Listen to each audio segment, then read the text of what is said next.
A violent storm raged over the futuristic city of Neo Haven. Lightning illuminated towering skyscrapers covered with giant holographic advertisements, while flying vehicles zipped through the dark sky. It was a city driven by technology, where innovation determined success and only the strongest companies survived. The narrator explained that every generation has one person capable of changing the world forever, but sometimes that person is never recognized until it is almost too late. Inside Technova Corporation, one of the world's most powerful technology companies, 24-year-old engineer Ethan Cole focused on completing the greatest invention of his life. With tired eyes and steady hands, he carefully adjusted the final components of a revolutionary energy battery that could power an entire apartment for a month without needing to be recharged. After months of sleepless nights and endless sacrifices, Ethan was finally ready to reveal his breakthrough to the company's executives. Just as he finished the final test, his supervisor, Mr. Hawkins, entered the laboratory. Mr. Hawkins said, "Ethan, the board meeting starts in 5 minutes. Bring your prototype." Ethan smiled with confidence and replied, "It's finally stable. This battery isn't just an improvement, it's a completely new energy system. Cleaner, cheaper, and 5 times more efficient than anything on the market." Mr. Hawkins gave a slight smile and said, "Then today could change everything." A few minutes later, Ethan stood before the company's board of directors. The room was silent as he began presenting years of research and hard work. On the giant display behind him appeared diagrams, energy charts, and the prototype battery itself.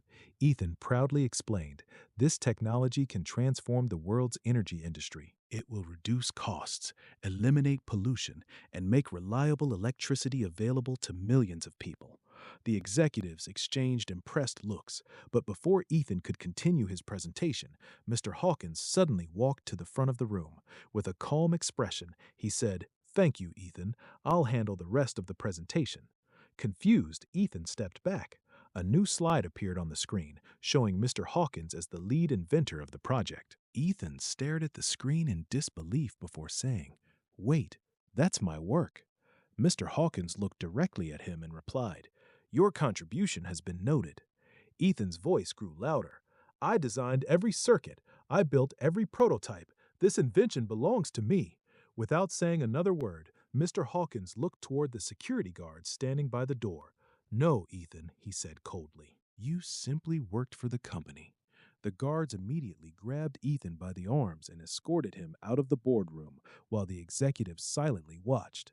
As the heavy doors closed behind him, Ethan realized that everything he had worked for had just been stolen. Later that evening, heavy rain poured over Neo Haven as Ethan walked alone through the crowded streets carrying a small box containing everything he had left from Technova. His dreams had been shattered in a single afternoon. Every late night, every sacrifice, and every invention had been taken from him without a chance to fight back. His phone suddenly rang. His friend asked, "Did the presentation go well?" Ethan remained silent for a moment before quietly replying, "I got fired." His friend answered in shock, "What? That's impossible." Ethan looked down at the wet pavement and said, "They stole everything. My invention, my future, everything." Unable to continue the conversation, he ended the call and slipped the phone back into his pocket. Looking up at the glowing skyline, he whispered to himself, "Maybe genius doesn't matter in this world." Trying to avoid the busy streets, Ethan took a shortcut through an abandoned industrial district. Rusted warehouses surrounded him as thunder echoed across the sky. Suddenly, a brilliant streak of blue light tore through the clouds at incredible speed. Ethan stopped walking and looked up. "What is that?" Before he could react, the glowing object slammed into the ground a short distance away. The impact shook the entire area, sending a powerful shockwave through the abandoned buildings and knocking Ethan to the ground. As the dust slowly settled, curiosity overcame his fear. He cautiously walked toward the massive crater. Resting at its center was a smooth metallic sphere covered with glowing blue symbols, unlike anything he had ever seen. The sphere suddenly began to open. A blinding beam of blue light shot directly toward Ethan and struck his forehead. "This can't be real," Ethan whispered before everything around him disappeared. When Ethan opened his eyes again, he found himself floating inside an endless digital space filled with streams of glowing data and holographic symbols. A calm female voice echoed through the darkness. Neural compatibility confirmed. Startled, Ethan looked around. Who's there? A beautiful holographic woman slowly appeared before him. Greetings, Ethan Cole. I am Nova, Artificial Intelligence Archive Unit 01. Ethan stared in confusion and asked, "What are you?" Nova replied, "I am an advanced artificial intelligence containing scientific knowledge from approximately 500 years in your future." Ethan stared at the holographic woman in complete disbelief. He tried to make sense of everything he had just heard, but nothing seemed possible. He slowly asked, 500 years? Are you saying you're from the future? Nova replied in her calm voice, Correct. My database contains centuries of scientific knowledge, engineering discoveries, and technological advancements beyond your civilization's current understanding. Still overwhelmed, Ethan shook his head. This has to be a dream. Negative, Nova answered. Your vital signs confirm that you are conscious. After a brief silence, Ethan asked the question that mattered most. Why did you choose me? Nova responded. After analyzing billions of possible timelines, you possess the highest probability of leading humanity into a new technological era. Ethan couldn't help but laugh. So you're telling me the man who just lost everything is supposed to change the world? Nova answered without emotion. Adversity often produces the greatest innovators. Suddenly, the digital world began to fade. The streams of data disappeared one by one until Ethan found himself lying beside the crater.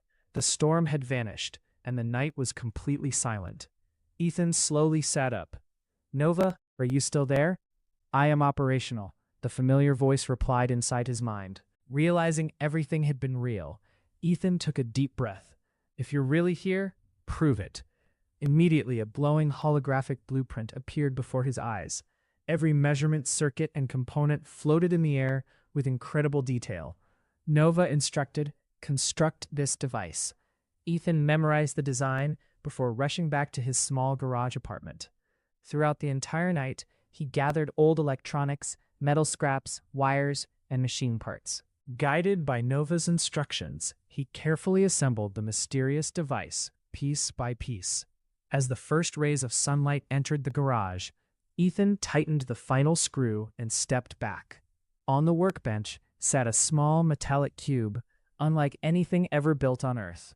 Ethan looked at it curiously. What does it do? Nova replied, Activate it. With a nervous hand, Ethan pressed the button.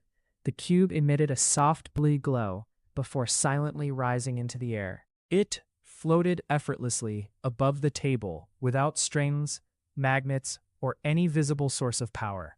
Ethan's eyes widened. Impossible, Nova calmly replied. For your century, yes. For the first time since losing his job, Ethan smiled. Hope had returned. Later that morning, Ethan stood on the rooftop of his apartment building overlooking Neo Haven. Holding the floating cube in his hand, he looked across the city that had rejected him. With quiet determination, he said, They stole my future, but now I'll build a future they could never imagine. At that same moment, inside Technova headquarters, Mr. Hawkins reviewed security footage from the previous night's mysterious energy impact. The camera zoomed in on a single figure standing beside the crater. It was Ethan. Mr. Hawkins narrowed his eyes and turned to his security team. Immediately, as the screen slowly faded to black, Nova's voice echoed one final time. Primary objective initiated. A brief pause followed. Build the technological civilization.